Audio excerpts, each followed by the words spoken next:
Ambassador of the Republic of Uganda and Chairperson of the Peace and Security Council for the month of July, distinguished ambassadors, honorable members of Parliament, representative of the government of South Africa, ladies and gentlemen.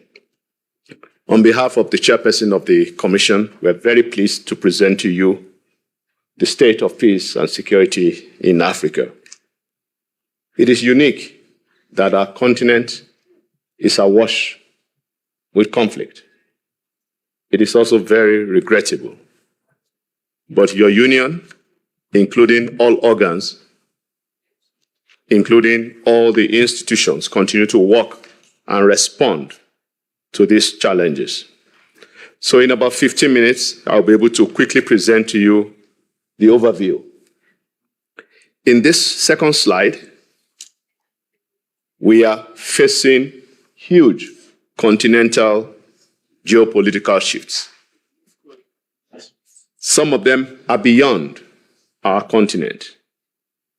It is necessary to realize that as we address these challenges, we have to be forthright. Great power rivalry is happening in our backyard, unfortunately. External interference has never been higher in many of our conflicts. Our major partners are shifting from support to humanitarian relief to the highest defense spending in history. Our resources are dwindling because partners are shifting there.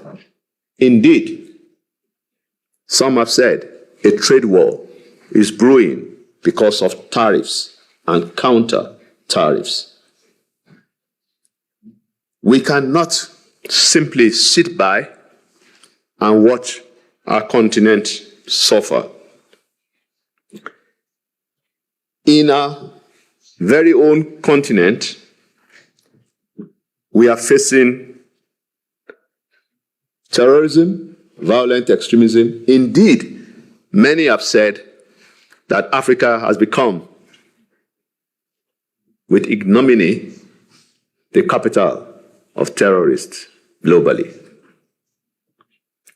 Unconstitutional changes of government, there is nowhere in the world today, Excellencies, nowhere in the world today that military men in uniform rule except Myanmar in Asia.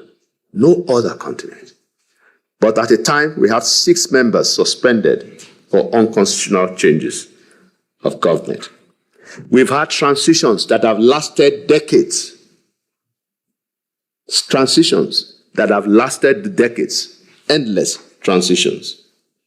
And I can go on. We're in a world of AI, artificial intelligence, cybersecurity. And Africa cannot just be a passenger in this global space.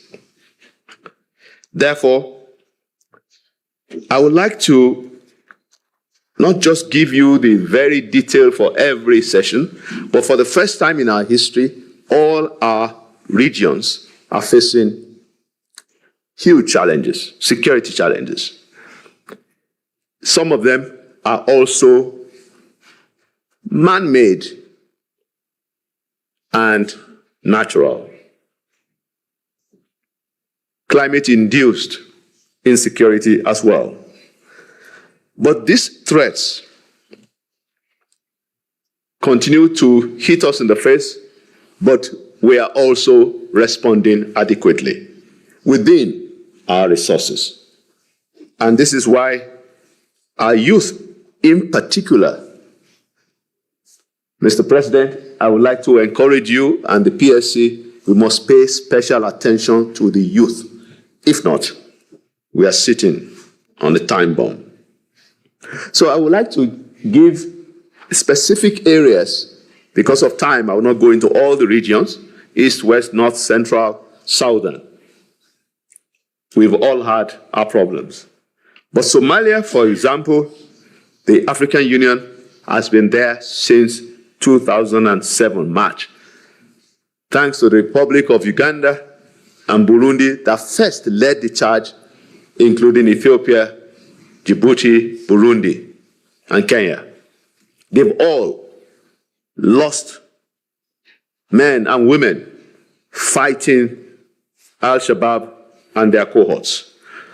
Now we are transiting from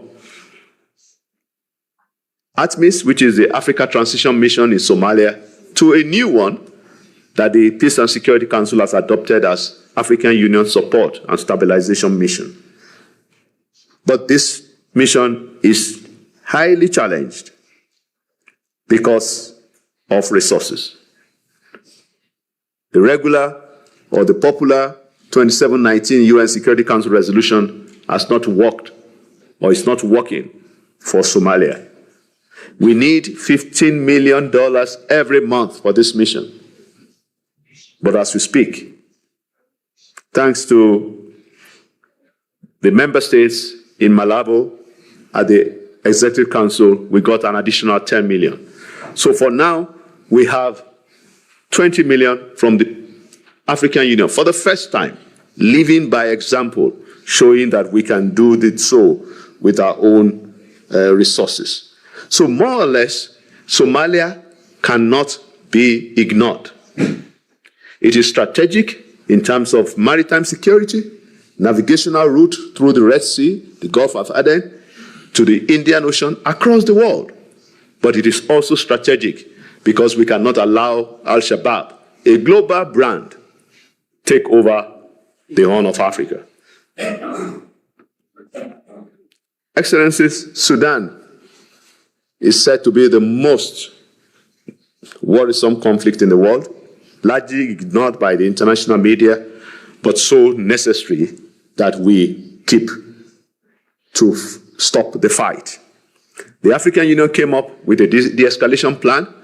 We've also come up with a roadmap endorsed by the Peace and Security Council at the level of heads of state, and we are trying to find common ground between the Sudanese armed forces and the rapid support forces. Unfortunately, all efforts have failed, whether in Jeddah, whether in Geneva, but we remain committed as the African Union to responding to Sudan. Sudan cannot become another Libya where you have divided or parallel governments. The Peace and Security Council has already come up with specific mechanisms, including a presidential committee chaired by President Yoweri Museveni of Uganda. We have come up with political dialogue processes where we've held 3 rounds. We have engaged the civil society, women and youth, recently in Kampala. But all this have not stopped the war. The most significant thing in Sudan, and Mr. President and honorable members of Parliament, because the Peace and Security Council know most of the issues I'm speaking to. So I will direct my emphasis to you. Raise your voices for the war to stop. It's a senseless, unjustified war. It's a war that was started because of political transition. It has become a tragedy. 12 million people displaced in Sudan. And the history of Sudan is at the center of the African history. We cannot let that country collapse. So I'm appealing to you, raise your voice as members of Parliament to join in making sure that Sudan survives. It cannot be balkanized. Its southern neighbor, South Sudan, is also worrisome.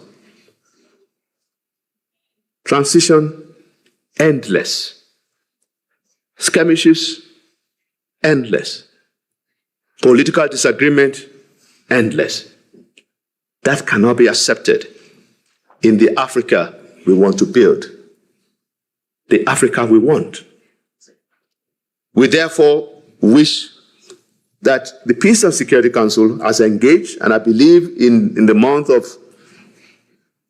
August, under the leadership of Ambassador Khalid of Algeria, there will be a field mission But South Sudan is the most visited Peace and Security Council country, most visited by the Peace and Security Council as an African country. It shows that we have been seized in the AU with trying to find a solution to South Sudan. What is that solution? It is political accommodation, it is political reconciliation and mediation. They must be able to work together for the sake of the good people of South Sudan. South Sudan is our youngest member state in the African Union, and we must not let it become a failed state.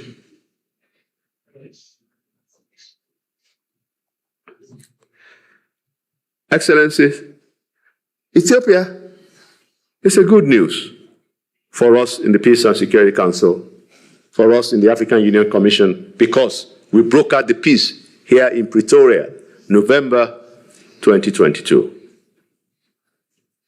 And so far, the guns have remained relatively silent. And this is what we need to build on. And this is why we need to encourage South Sudan. We need to encourage Sudan.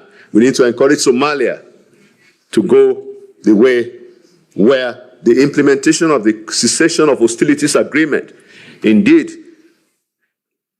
the president of the Pan-African Parliament may recall that I visited you here in that November 2022 when I came to negotiate the peace with former President Olusegun Obasanjo of Nigeria, former President Uhuru Kenyatta, and Dr. Punzile, former Deputy President of South Africa. They were the champions leading us with the then chairperson, Musa Faki Mahamat. Today, this is holding, but we must invest more in the peace of northern Ethiopia. Excellencies, the most recent conflagration is Eastern DRC. And the African Union system, including the Peace and Security Council, have not been silent. We have engaged with the EAC and SADC through the joint summit endorsed on the 14th of February 2025 in Addis Ababa at the level of the Peace and Security Council heads of state. We have welcomed heartily the recently signed agreement in Washington, D.C. on the 27th of June 2025 between Rwanda and the DRC. We believe in this agreement because it builds largely on the efforts made under the Luanda process. We have merged the Luanda and Nairobi processes to become the AU mediation architecture now led by President Faure Gnassingbe of the Togolese Republic. We are working with the facilitators that have been appointed, and we believe that the Pan-African Parliament can play a lead role in also investing in peace in Congo and by extension, the Great Lakes. It is very important that we continue to work with the United Nations, with the ICGLR, SADC, and the EAC. What is critical is that, yes, it is a fact that the African Union would have preferred this agreement to have been signed on an African soil, on the African soil. But peace is peace, whoever the broker is. And for us, the peace must work. And that is why we are working closely with the two governments in question, DRC and Rwanda, as well as the peace brokers in Washington, D.C. and Doha, Qatar. Indeed, we are working closely with the facilitators that have been appointed, President Obasanjo, who is in charge of defense and military, former President Kenyatta, who is in charge of the dialogue with the armed groups, former President Masisi of Botswana, who is in charge of regional economic cooperation, and then we have two ladies on the panel of facilitators, namely Madam Panza, who was former president of Central African Republic, and former President of Ethiopia, Madam Salewak of Ethiopia, who is in charge of humanitarian. So this new configuration is one thing that we will really be pleased to continue to work with. Let me quickly give you the overview of our regional flashpoints. The Sahel is very, very disheartening. And of course, not forgetting the Lake Chad Basin and Central Africa in general, because what is happening in Central African Republic is good news, because we have the recently brokered Chad agreements with the rebels that were sitting out of the political reconciliation and peace agreement that the AU had brokered. In the Sahel, I can tell you for sure that we are re-energizing our efforts through the chairmanship of His Excellency President João Lorenzo of the Republic of Angola. This, you will hear very soon what will be reeling out. We cannot abandon these countries that have been suspended. 5 countries are now suspended, 4 in West Africa, 3 in the Sahel: Mali, Burkina Faso, and Niger. How do we bring them together back to the fold? On the condition that they remain democratic. They must restore democratic principles. And this House, this Parliament, is a symbol of democracy. It is an inclusive institution, and we want our brothers and sisters back.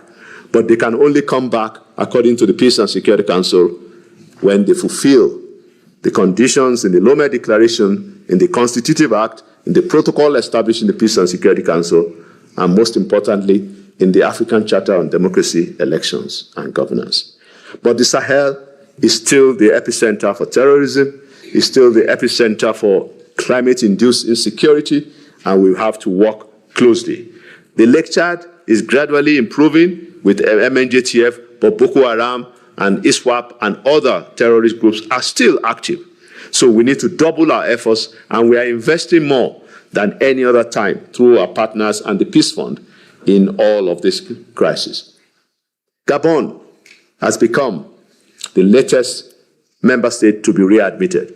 This is good news because they followed the process of what the Council has laid out to do. So we are very pleased with what Gabon has done. We commend them, and we hope they will do more. Excellencies, permit me in 2-3 minutes to give you an overview of some of our thematic priorities in the AU when it comes to peace and security. The first is that early warning is for early action, and that will help.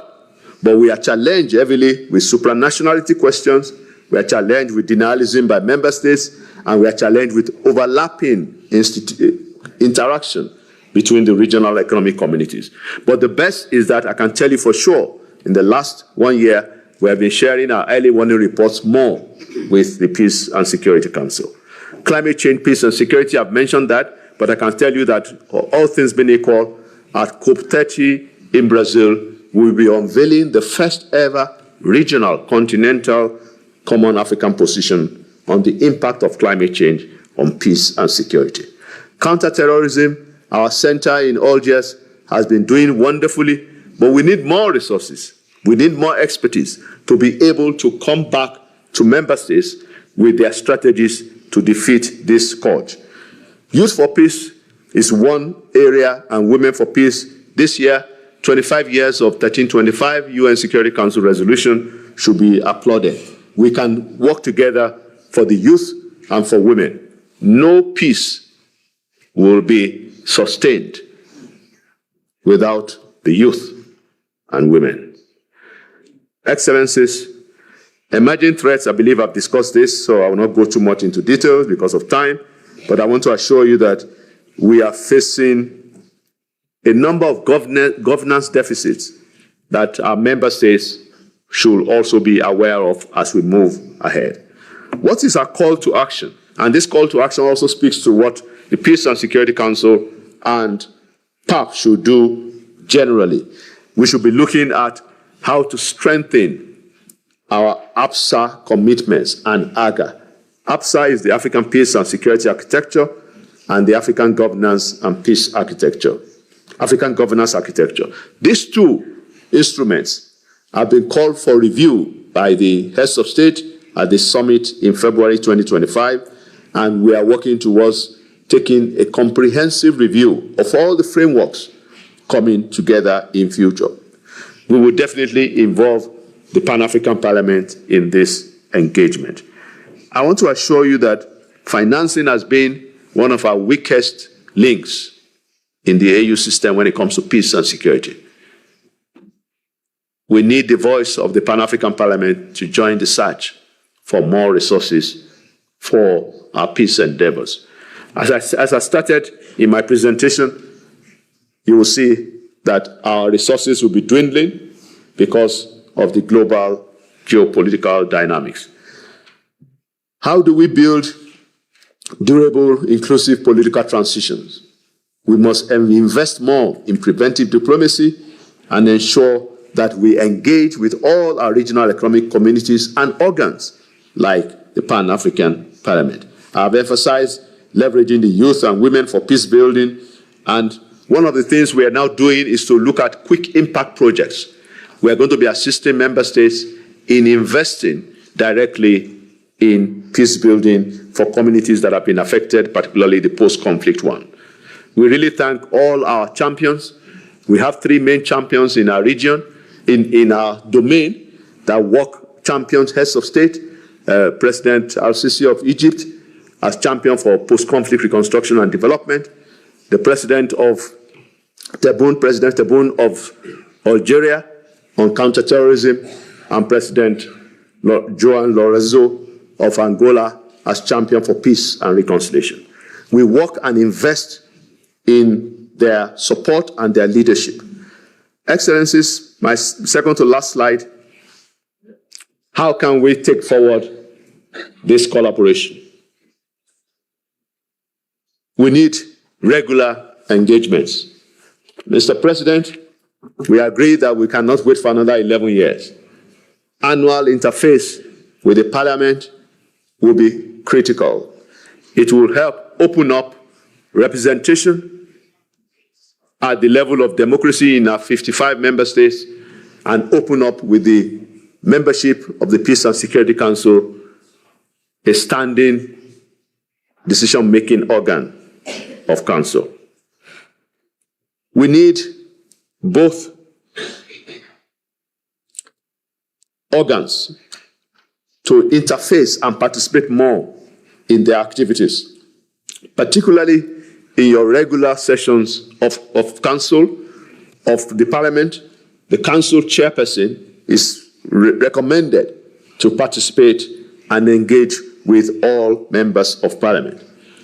Mr. President, as you know very well, co-chairs, we have been investing in the Pan-African Parliament members to join us in the election observation. We have 10 elections to go this year. Of course, we do not have many resources or much resources. We are asking you to please understand with us, and as we improve, to get more Pan-African Parliament members to join us in the election observation. I want to assure you that we can also look at the Bureau and the Troika, the Bureau of the Pan-African Parliament and the PSC Troika. The Troika and the PSC, the outgone chair for the month, the current chair, and the incoming chair can also benefit in all this. This is very critical for us. In conclusion, Chair, co-chairs, we want to work together to remain in the vanguard to silence the guns and achieve Agenda 2063. This is possible. We have the same similar regular interface with the Pan-African Parliament, with the African peer review mechanism. We have also with the Banjul Commission on Human and People's Rights. We can do so with the Pan-African Parliament. What we expect, I hope, that the Pan-African Parliament can also visit Addis Ababa next year in such a session. Excellencies, our goal is to search for peace. And in searching for peace, we have to do this together. As the President of the Pan-African Parliament said, and the chairperson of the Peace and Security Council, when we work together, we can make things happen. Let me end, Excellencies, by going back into history. Our colleague from the Department of International Relations and Cooperation of South Africa quoted Nelson Mandela. Excellencies, I will quote His Royal Majesty Haile Selassie, what he said in May 25, 1963, when the African Union, or the then Organization of African Unity, was born. Today, he said, we look to the future calmly, but with courage. We look to the vision of an Africa not merely free, but united. History teaches us that unity is strength. The unity between our organs in the AU, unity between the Pan-African Parliament and the Council will show that history can make us defeat our present challenges. I thank you.